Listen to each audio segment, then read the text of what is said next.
First John chapter 3, starting with verse 17.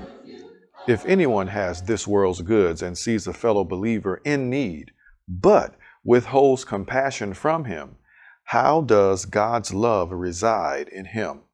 Little children, let us not love in word or speech, but in action and in truth. In 1 John chapter 3, we find a direct challenge to how we live out our faith.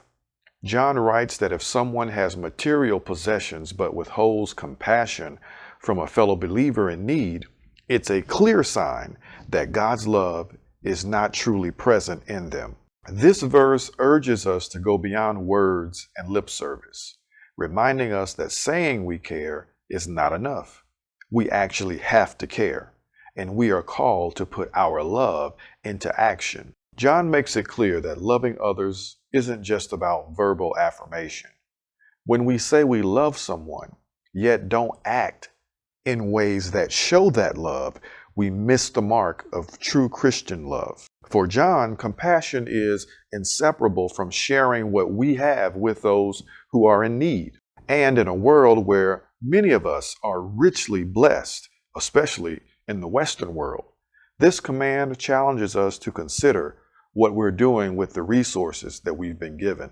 When our God saw that we were in need, desperately in need of life, in need of guidance, and in need of saving, He gave us the very best that He had, Jesus, the Son.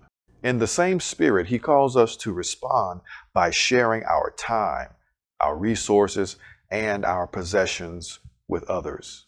And when you and I give out of our abundance, we are following the example that God set at the cross.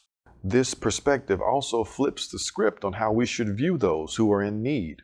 Often we think that the poor should be thankful for the rich, but Scripture shows us something quite different. Those who have been blessed materially should be thankful for those who are in need, as they provide an opportunity to fulfill the command of God.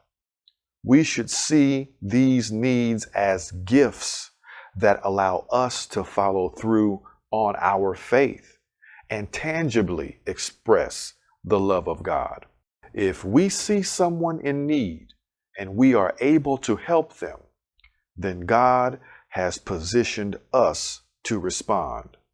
And ignoring this means we haven't fully grasped what it means for God to love us through Jesus.